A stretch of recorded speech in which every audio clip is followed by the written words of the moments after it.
let the dogs out? Who let the dogs out? Who let the dogs out? Who let the dogs out? Who let the dogs out? Hey everyone, it's Pup Twigs here, and joining me from Norman, Oklahoma is Pup Brewer. How are you? I'm good. How are you? I'm doing really good. I'm getting excited that the weather, I hope, is going to start cooling down a little bit. Yeah, out here we're just wanting more rain. That's all we're Oh waiting yeah, for. we've had rain a lot here and stuff, but it's still not high 90-degree weather in September, and we're ready for it to start cooling down. Back, same here. Uh, my, So my my favorite time of the year is, as you can see behind me, is Halloween and October. So I'm ready for it. back. So first thing I like to learn about is uh, the pup's name, how if there's any significance in your name, and also about um, why you chose the hood and the hood colors that you currently have. So I'll turn it over to you. Absolutely. So we can start with my pup name. So Brewer, or shortened for Brew, depending on who you talk to, is actually really derived from my love of coffee and Okay. brewing Magic the Gathering Commander decks. So I was a barista for 10 years, so that's why the love of coffee came from. And whenever you're building Magic decks or TCG decks, it's usually called brewing, so it correlates to both of two of my major interests. My hood colors, neon green is my favorite color, but interesting enough, the neon green and blue also correlates to my IRL life as an environmental scientist. Oh, nice. So it's the forest and the ocean. So green is a color that I carry throughout my entire gear. The blue is as much as I can, but predominantly green is my main color in terms of stuff. And then I really like muzzle styles because I like head scratches. So having my hair available in that, it works well for me versus the full like Mr. S style, which I have a Mr. S style. I have a couple styles, but the Mr. Bear style, the wolf style is my favorite. Well, and that's I started off with the just the muzzle, um, because the heat down here just sometimes miserable in the summertime to try to keep this on the whole time. Mm. But I finally discovered the Mr. S and how these neoprene breathes really well, and decided to go with a full hood and really like it. Yeah, for me, it's usually I'm a living furnace. I throw off heat all the time, so being in a full hood, I can do it for like an hour or so, but then it gets way too hot for me. So, Oh yeah, I totally understand that. So how long have you been a pup? so I have been a pup for 11 years now. So I Wow. started being a pup whenever I was 18, like fresh out of high school, like 2014, all the way through now. So it's been about 10, 11-ish years. I didn't fully get to come into my full pup side in terms of owning gear and being fully out and about till about 3, 4 years ago, but I existed beforehand in virtual spaces and virtual RP and small play with individual play partners once in a blue moon while I was in college and stuff. So, So you've seen a lot in yes. the 11 years. Well, you know, it's great to get a perspective from someone that's been a pup for a long period of time. What have you found in those 11 years has been the easiest part of being a pup, and then what has been somewhat more difficult? Okay. I'll start with the easiest one. For me, it is pet play as a whole. Pet play include under that umbrella is a kink that you can kind of shape to your own personal interest and personality. Hmm. Whenever I teach about it, whenever I teach Pet Play 101s and stuff for my local groups and that, it is very much this is a kink. You can take it and do whatever you really want with it, as long as it vibes with your existence and how you want to be as a critter, as a handler, as a pet, as a pup. Yeah. Um, that's my favorite thing about it. It's the easiest thing for me because it allowed me to evolve over time into the pup I am today through getting to experiment and play around and learn more about myself through the process. And it made other stuff that we'll talk about probably later in terms of social interactions and that a lot easier for me personally, having that pup side of myself. Okay. The hardest thing for me in terms of that is being shifted or moved out of certain spaces because you're a pet or a pup. Um, I had issues early in my career, as a dog, as a pet, and the original spaces that I was exploring in college and stuff, the leather dominant spaces at that point in time Hmm. did not really want pups in that space with them. So being kind of shifted out of spaces, even though our identity and our existence is equal, if not parallel to leather or including leather, because me myself identify as a leather pup. Yeah, So agreed. being shifted out of those spaces, or even that, like that was one of the big things for me that I found the hardest whenever I was going earlier in my pet play. Currently, the big thing, the issue that I see is mainly along the lines of uh, pet terminology needing to be the shift needs to be there that we include more just pet overall instead of just focusing just on pup, Yeah, because that just using the pup title is exclusionary to other pets and the critters in the pet play community as a whole, true. and we need to make sure that those people are also seen and valid.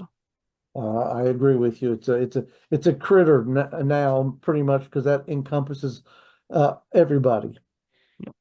So, if you had the ability to go out and change something about our community, what do you think you'd want to change? I think it correlates down to the biggest thing that I would want to change is the perception of pets. Pet play as a whole has an issue where people think it is just constantly sexual all the time, or they're gear Mm. fetishist. That's not who we are. Right. There are people that do fall under that category, but the pet play community as a whole, this is part of us. Some pets do not perceive it as a sexual thing. Some people it's an escapism or a different personality that they can be something outside of themselves.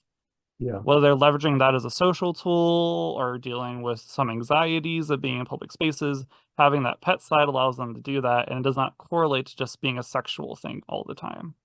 Yeah. Yeah. I agree with you on that. Because I know some that it is a sexual thing, and then others like me, it's more of a social Hmm? thing for me to go out and be able to be around other pups and pets and every type of critter there is out there. So, what advice would you give someone that is on the outside right now wanting to get into this community? So generally, whenever I meet a new person or try to like someone who wants to be join the community, I give them three major points of advice. One, find your local pet and handler, critter group, or adjacent group in their local area. Get to network, get to know them because they'll point you to the local resources that you can actually rely on and use. The second thing is make it what you want it to be. Take time with it though. Don't rush. Don't zip. And the third thing, and this is one of the major important things we talk about whenever I do education for pet introduction to pet play and stuff, is Mhm. the gear does not make the pet. Yeah, Full stop. It is the pet develops the pet, and the gear just sometimes helps down the road or helps them dive deeper or gives them the ability to have expression of their actual like pet identity. yeah. We all know gear can be quite expensive, so it's not the first. Hmm. You don't need to go out and get it just to be a pup Yeah. or critter at all. Just go and see if you like it first before you spend the money. Yeah. So, gosh, I'm thinking 11 years into the pup community. I'm just wondering what brings you the most joy out of being in the headspace. So for me, pet play is two things majorly for me. It's for me is an escapism. I am from the science world, so very high stress environment, specifically coming from an academic background, was high stress, constant deadlines, like go, go, go mentality. And the other half of it, I always make the joke that Brewer is my social side. My human side does not want to be interacted with because he's too focused on his science. So Yeah, Brewer gives me that ability, like when as I try to channel him as much as possible in my everyday life and overall, because he's more sociable, he's more talkative, he's more open as a person, both emotionally and like communicatively, versus like the science type me who was earlier in my pet play, like 11 years, was isolating and didn't want like was very much a loner kind of person, did not want to be messed with, did not want to be talked to, just wanted to focus on school and focus on his career and do that kind of thing. Okay. So Okay. Brewer really gave me that leverage to fully come out to myself and be more social and be more accepting of who I am as an actual person. That's awesome. That's awesome. So what is being able to, be in this role of a pup for the last 11 years done for your mental wellness? I think so it's helped me leverage a lot of stress away. Um Yes. turning I always make the comment in my classes when I teach or something that it turns the noise off. Mm-hmm. Because my head's always full of noise all the time. It turns the noise off. It helps me relax. Being in my pet headspace really helps me like wind down, finish out my day, and just get to chill. It helps me calm down, but it's also giving me the social leverage that I can be more social and be more talkative and be more out and authentic about my true self, which Okay. both those two parallels, both mentally and physically, have improved my mental health as a coaster moving forward, basically. Okay. Well, what kind of hobbies do you have there in Norman, Oklahoma? What do you like to get out and do? So, I'm a collector of hobbies. How are you? I have the ADHD bounce mentality. So a couple of my big ones are video games, uh, tabletop TCGs and RPGs, so role-playing games and trading card games, specifically Magic. I do leather restoration, but that culminated whenever I became a boot black and learned how to boot boot black properly. Hiking, being outdoors and traveling. I'm a big foodie. I'm a big coffee snob. I love exploring new cafes and trying new coffees and beers and wines. I really like food culture and plant culture coming from like my background in horticulture and stuff. So my hobby list is very long. That's the short and gist of the top 10-ish. So what kind of pup events do you have going on in Norman? So most of our events are actually up in Oklahoma City, so about Okay, 45 okay. minutes north of me. That's our big metropolitan center here. Um, Paws and Claws Oklahoma, which is our local pet and handler group here in Oklahoma City. Our events are primarily munches once a month. We have a bar night once a month. We have a mosh every quarter, and that mosh extends between Oklahoma City and Tulsa. Okay. Kind of go back and forth between our local dungeon here in OKC and another dungeon up in Tulsa.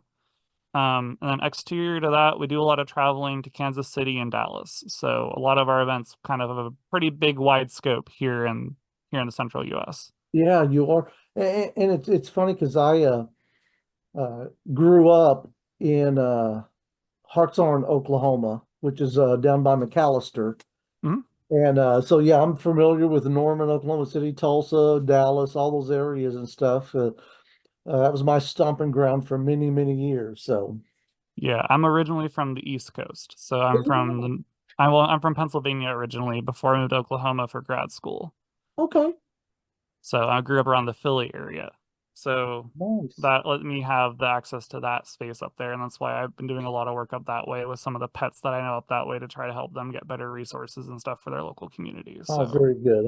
I'm glad you do stuff like that. So, well, I like this last, really the last question that I'm going to ask, but if you could go out and meet, talk to, grab coffee with um, anybody, past, present, political, music, movies, whatever it is, activist, who do you think you would want to sit down and talk to? whenever you sent me this question, this is actually a pretty hard one for me. I have been very fortunate that for a large chunk of my life, including in the kink and leather community when I joined for pets for 11 years, Mhm. I've gotten the honor to meet a lot of the people that I really, really look up to as public Oh, figures. that's really cool. Um, but I would say I'm going to leverage this answer with two separate answers. Okay, So, in terms of the like kink and leather world, a pup that I would really love to chance to get sit down and get coffee with would be Pup Astra, who's the current European pup. okay, We have a lot in common of interest and stuff, so I would love to get a chance to do that someday. but in public figures and public media kind of thing, the Irwin family, Steve Oh, Irwin's family, that man is the reason I'm in the career field that I am today. yeah. Well, that's good. So Oh, wow. those That's would be pretty my two awesome. kind of correlations to that. Yeah. Well, if there were other pups that see this podcast and wanted to reach out to you, how might they get in touch with you? So on most social media, I am Brewer Canis. That's Facebook, Instagram, Twitch, that's my main ones. My pup Twitter, I have a public Twitter for Twitch, which is Brewer Canis, but my pup Twitter is Pup Brewer. And outside of that, I'm pretty accessible on all those platforms because I'm a very active social media poster. So Okay. All right. Awesome. Well, any last words before we get off of here? sure. I'm gonna leave y'all with some of the words that I gave in my speeches through both start of my title year and end of my title year. Find your pack, love them hard, and share your experience with others because we can grow to better as a community if we share our experiences together. Agreed. Well, it has been a pleasure getting to sit and talk with you for a little bit, and I know it won't be the last time. Absolutely. I thank you so much. I appreciate it. Thank you. Thank you for having me.